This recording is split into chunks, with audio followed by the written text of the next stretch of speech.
வீட்டுக்கே விருந்தாளியா போகிற சாப கெடு ஒவ்வொரு பெண்ணுக்கு உண்டு. உண்மை கைத்தற கொடுங்க பெண்களா. மனிதனுக்கு மனநிறைவான மகிழ்ச்சி திருமணத்துக்கு முன்பா திருமணத்துக்கு பின்பா? ரொம்ப ஈஸியா கேட்டீங்க சார். கல்யாணம் பண்ணா ஒரு ஆம்பளை விளங்குவானா விளங்குவானான்னு கேட்டீங்க. இதான சார் தலைப்பு. நான் என்ன சொல்றேன், கல்யாணம் பண்ண பிறகு யாருக்கு சந்தோஷம் இருக்கு, யாருக்கு மகிழ்ச்சி இருக்கு, யாருக்கு நிம்மதி இருக்கு ஒன்று தெரிஞ்சுக்கீங்க. கல்யாணத்துக்கு அப்புறம் எனக்கெல்லாம் சந்தோஷம் நிம்மதி இருந்தா நான் ஏன் ஒரு 450 கிலோமீட்டர் தாண்டி இங்க வர்றேன்? அப்படி கேள்வி நல்லா கேட்டுக்கங்க சார். அறிவுசால மக்கள் நிற்கிறீங்க. இந்த மைக்கு வாங்குறோம், வேலையெல்லாம் வச்சுக்கலாம், வேண்டாடி வித்து போடுறோம். இந்த பேடு வாங்குறவங்க வேலையெல்லாம் வச்சுக்கலாம், வேண்டாடி வித்து போடுறவங்க. இந்த ஸ்டாண்ட வாங்குறவங்க வேலையெல்லாம் வச்சுக்கலாம், வேண்டாடி வித்து போடுறோம்.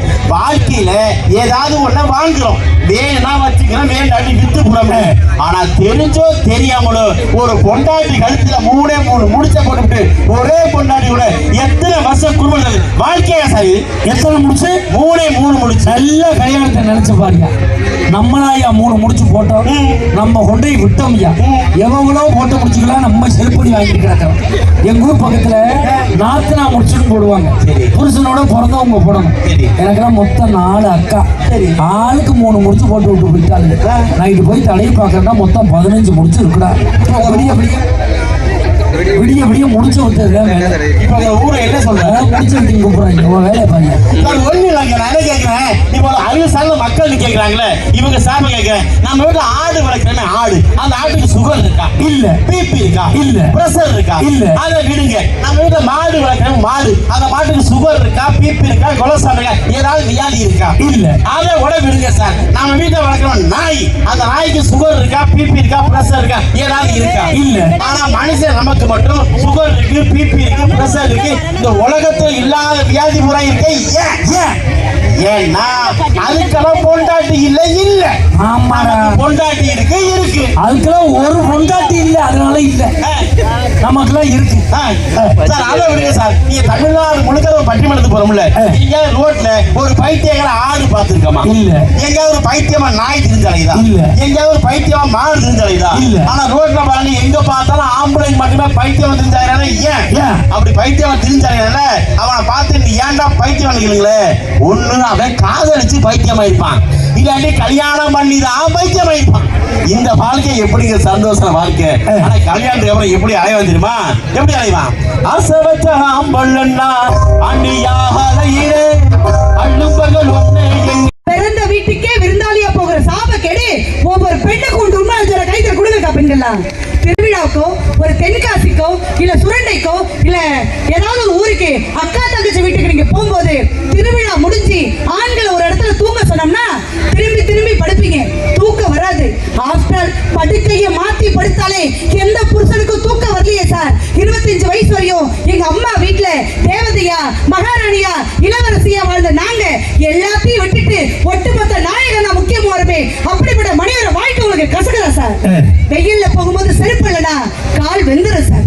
வெயில்ல போகும்போது செருப்பு இல்லைன்னா கால் வெந்துரும். உங்க வாழ்க்கையில மனைவி இல்லைன்னா உங்க வாழ்க்கை நொந்துரும் சார். ஒரு வாழை மரத்தை கட்டினாலும் ஒரு தூண் வேணும். உங்க வாழ்க்கையில மகிழ்ச்சி வர ஒரு துணை வேணும் என்று கூறி வாய்ப்பளித்து உங்கள் அத்தனை பேருக்கும் நன்றி கூறி விடைபெறுகிறேன். நன்றி, வணக்கம். அருமையான பேச்சு. நல்ல ஒரு கைதட்டு கொடுங்கப்பா. இங்க இருக்க ஆண்கள்கிட்ட ஒரே ஒரு கேள்வி கேட்கிறேன். பொண்டாட்டி ஒரு வார்த்தை சொன்னா மட்டும் எல்லா புருஷனுக்கும் பிடிக்கும். அது என்ன வார்த்தை சொல்லுங்க பாப்போம். ஐ லவ் யூ சொல்லி கழிச்சாரு நமக்கு மச்சான். ஒரு பொண்டாட்டி ஒரு வார்த்தை சொன்னா மட்டும் எல்லா புருஷனுக்கும் முடியும். என்ன தெரியுமா வார்த்தை பிடிக்கும்? எங்க அம்மா வீட்டுக்கு ஒரு வாரம் போயிட்டு வரேன். எப்போ போறேன்? இவனே பேக்க எடுப்பான், துணிமணி வைப்பான், பசியாத்தி விடுவான். மச்சானுக்கு போன் பண்ணி கேட்பான், மச்சான் உங்க அக்கா வந்துருச்சா? பாசல்ல பசில்லாம பாதியில திரும்பி வந்து தொலைஞ்சாலும் இந்த பயத்துல தான். பொண்டாட்டியை பாருங்க, பொண்டாட்டி யாரும் சொந்தக்காரங்க வந்தாங்கன்னா ஆட்டை அடிக்கிறான், மாட்டை அடிக்கிறான், கோழி அடிக்கிறான், அதுதான் என்னையும் மூட்டை அடிக்கிறான். ஏன் சொந்தக்காரங்க வர்றாங்கன்னா கோடாலி தெளித்து பூசிக்கிட்டு குதுகுதுன்னு வந்து கூப்பிட அடிச்சு படுத்துருவான். எங்கே சார் திருமண வாழ்க்கை நிம்மதியா இருக்கா? சொல்லுங்க பார்ப்போம். எந்த ஒன்றும் இல்லை. போன வாரம் ஒரு பட்டிமன்றம் சீக்கிரமே முடிஞ்சிருச்சு. விடிய காலம் 3 மணிக்கு நான் வீட்டுக்கு போயிட்டேன். காலிங் பெல் அடிச்சு என் பொண்டாடி கதவை திறந்தான். அவன் தூக்கத்தில் வந்து திறக்கிறாளே, சிரிச்சு வைப்போம்ல, கதவை திறந்த உடனே அப்படின்னு என்னையெல்லாம் பார்த்தா சிரிப்பா தான் இருக்குன்னு போய் படுத்துட்டான். மறுநாளும் அதே டயத்துக்கு பட்டிமன்றம் முடிஞ்சு போறேன். காலிங் பெல் அடிச்சு இவன் கதவை திறந்தான். இவன் சிரிச்சா திட்டாளி சிரிக்கப்படாதுன்னு இப்படியே என்னைய பார்த்தா சிரிப்பீங்களா, அந்த அவளை பார்த்தா சிரிப்பேன். இப்படிய காலம் 3 மணிக்கு எவன் கதை திறந்துருக்கா அவளை பார்த்து சிரிக்கிறது. உண்மையிலே இந்த ஆம்பளை எப்ப தெரியுமா ஏமாறுறான், இந்த பொண்ணுன்னு ஒன்று பார்த்து நிச்சயம் பண்றாங்கல்ல, பூ வைக்கிறாங்கல்ல, அது வச்ச உடனே இவன்கிட்ட கடனை வாங்கி ஒரு 2500 ரூபாய்க்கு ஒரு 10,000 ரூபாய்க்கு செல்போன் வாங்கி அந்த பிள்ளைகிட்ட ப்ரெசென்ட் பண்ணிட்டு வந்துடுறாங்க. இதில் நம்பர் இருக்கு பேசு, 6 மணிக்கு பல்லு விளக்காம பேச ஆரம்பிச்சுறாங்க. அப்புறம் எனக்கு தூக்கம் இல்லை, உனக்கு எனக்கும் தூக்கம் இல்லை. அப்புறம் கொடு அந்த பிள்ளை, அதெல்லாம் கல்யாணத்துக்கு அப்புறம் தான் குட்டுங்கிறாங்க, கொடுத்து தொலைய மாட்டுறாங்க. சார்ஜ் தீர்ந்து போயிடுது. நைட்டு 11 மணிக்கு ப்ளக் பாயிண்ட்லேயே சொல்லிக்கிட்டு படுத்துக்கிறாங்க. நைட்டு 1:30க்கு கொடுப்பாங்க வாங்க. இது கல்யாணத்துக்கு முன்னாடி. கல்யாணத்துக்கு அப்புறம் ஒருத்தர் போனை எடுத்து முறைச்சிட்டான்னா பொண்டாட்டிக்கிட்டேருந்து போன் வருதுன்னு. கல்யாணத்துக்கு முன்னாடி 3 மணி நேரம் பேசுறேன், கல்யாணத்துக்கு அப்புறம் 3 வார்த்தை தான் பேசுறேன். குலைக்க இந்த போன் எப்போ தெரியுமா வரும், எவனையாவது தோது பண்ணி ஒன்றை வாங்கி பாலக்கட்டையில் உட்காந்துக்கிட்டு சரக்கடிக்க போயில போன் வந்துடும். அவளே மாப்பிள்ளை அடிச்சுட்டா, மாப்பிள்ளை பொண்டாட்டிட்ட நீ என்ன பேசுற, சத்தப்படாது என்னம்மா இங்கே ஒரு மீட்டிங்கில் இருக்கிறம்மா, டே நைட் மீட்டிங்கில் இருக்கேன், சரக்கு பேர் வச்சாம்பா டே நைட். இவர் போட்ட வாழ்க்கத்தில் மூடி சுற்றிடும், மாப்பிள்ளை மூடி சுற்றிக்கிடுச்சு மாப்பிள்ளை. அந்த சரக்கு அடிக்கிறவங்க பண்ணுற பாட பாருங்களேன். ஒயிட் ஷாப்பில் போய் பாருங்க அவங்க என்ன பண்ணுறாங்க. அண்ணன் ஒயிட் ஒன்று வீட்டில் போய் சப்ளையர் அண்ணன் டீசன்ட் ஒன்றை வாங்கி அவங்க அடிக்கிற செயலை பாருங்களேன். சரக்கை செட்டில் பண்ணுறது தூக்கி தான் ஊற்றுவாங்க. சரக்கு மிக்ஸ் ஆகணும்னு ஊற்றிட்டு இந்த கப்பில் ஊற்றிட்டு 3 சொட்டு எடுத்து விடுறாங்க. இப்போ இங்கே விடுற சொட்டில் தான் பூமி சுற்றிக்கிட்டு விட்டு அவங்க அடிக்கிற செயலை பாருங்களேன். கிட்ட கொண்டு போயில நீ தானடா வாங்கினேன், எதுக்குடா சொல்கிறேன். கரெக்டாக கண்ணை மூடிட்டு தான் குடிப்பான். ஏன் கண்ணை மூடிக்கிட்டு குடிக்கிறான், எப்படி கண்ணை மூட போகிறது அதில் தான் தெரியும். இதை போட்டு விட்டு அவங்க தண்ணி அடிச்சு தகராறு பண்ணுறதை பார்த்துருக்கீங்களா? பஸ்ஸுக்கு முன்னாடி போய் நின்றுட்டு சரியான போலீஸ்கார வந்து உனக்கு சார்பு ஒதுங்கிடுறாங்க. அது எப்படித்தான் தெரியும் தெரியல. சரில தண்ணி ட்ரெயின் முன்னாடி போய் நிற்க சொல்லி நிற்க மாட்டாங்க, ஏற்றியும் தெரியும் அவனுக்கு. தண்ணியை போட்டு சிலர்லாம் லட்சக்கணக்கில் பேசுவாங்க பார்த்துருக்கீங்களா? லட்சம் செலவான உன்னை பார்க்காம வருதுடா, லட்சம் செலவான உன்னை பார்க்காம வருதுடா. முதவி கட்டிக்கு 70 ரூபா கடை வாங்கி நீ என்ன லட்சம் செலவு பண்ற. சிலர்லாம் சொன்னதே சொல்லுவாங்க, நான் என்ன சொல்லுவாருன்னா வாழ்க்கை அவளை சிக்கல்ல போயிருக்கு. யாருக்கு தெரியுமா, கோவில் கட்ட வேண்டும் இந்த சமூகத்திலே நித்தம் நித்தம் குடிகார கணவனோடு எவள் குடும்பம் நடத்துகிறாளோ அந்த பெண்ணுக்கு தான் இந்த சமூகத்திலே கோயில் கட்டு. அவ்வளவு பெரிய இம்சை இருக்கு. அணியில 2 பேர் தான் பேசியிருக்காங்க, இன்னும் 2 பேரும் பேச வேண்டியது இருக்கு. உண்மையிலே நீங்களும் நல்லா ரசிக்கிறீங்க. உண்மையிலே சில ஊர்ல எல்லாம் பட்டிமன்றம் பாருங்க, ஆண்கள் பெண்கள் கலந்து உட்கார வச்சிருக்காங்க. நல்ல ஊர், நல்ல மக்கள் நம்பிக்கையோட உட்கார வச்சிருக்காங்க.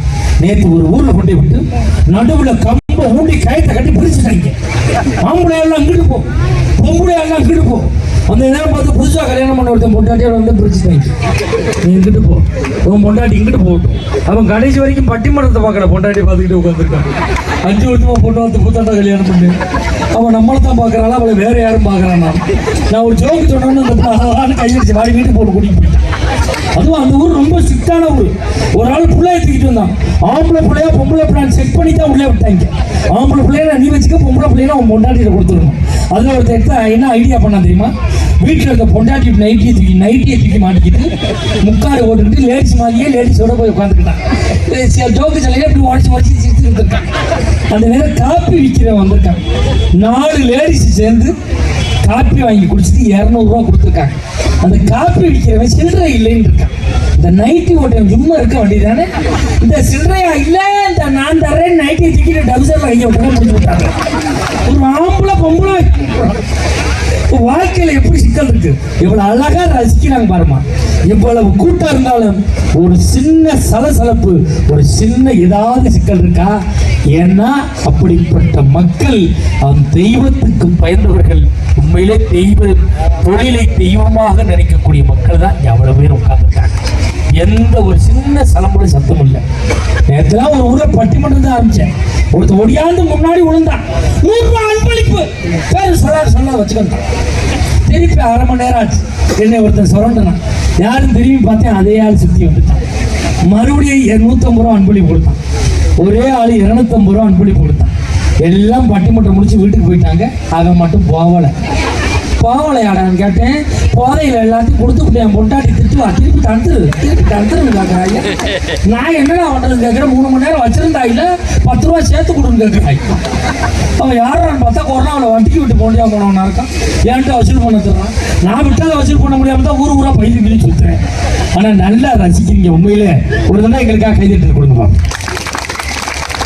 அருமையாக ரசிக்கிறீங்க. இதுதான் எங்களுக்கு கிடைத்த பெருமை.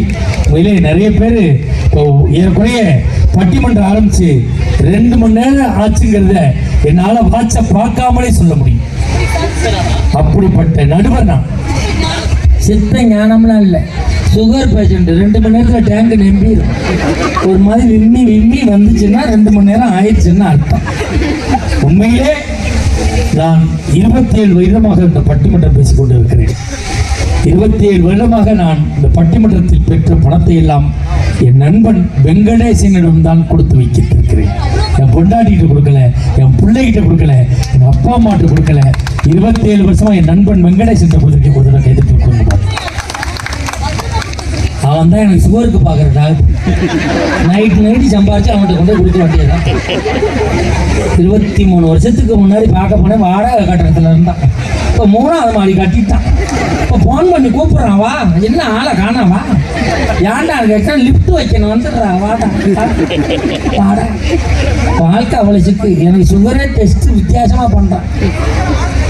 மாதம் மட்டும் வெறும் வயிற்றுல தண்ணியை குடிச்சிட்டு வர சொல்லிட்டு இது மாதிரி டீ கப்பில் சைடில் பேர் எழுதி போய் யூரின் எடுத்துட்டு வாங்க சார்னா. போன மாதம் யூரின் எடுத்து சண்டலில் வச்சுக்கிட்டு எல்லாத்தையும் முடிச்சுட்டு கதவை திறந்து கப்பு இருக்கிறேன். கப்பு ஓட்டையாக இருந்துச்சு. அப்படி ஒளி திருப்பி 3 மணி நேரம் உட்காந்துருந்தேன். வாழ்க்கையில் உண்மையிலே சுகர் மட்டும் யாருக்கு வரக்கூடாது சார். எவனுக்காக கல்யாணம் ஆகாத ஆளுக்கு சுகர் வருதான், கல்யாணம் ஆனவனுக்கு தான் சுகர் வரும். ஏன் இந்த ஃபிகரால் தான் இந்த சுகரே வந்துக்கிட்டு இருக்க அப்படிங்கிறத மனித உண்மை. ஏன் வராது? ஏன்? ஆமாம், பெரிய பிவர் சுகர்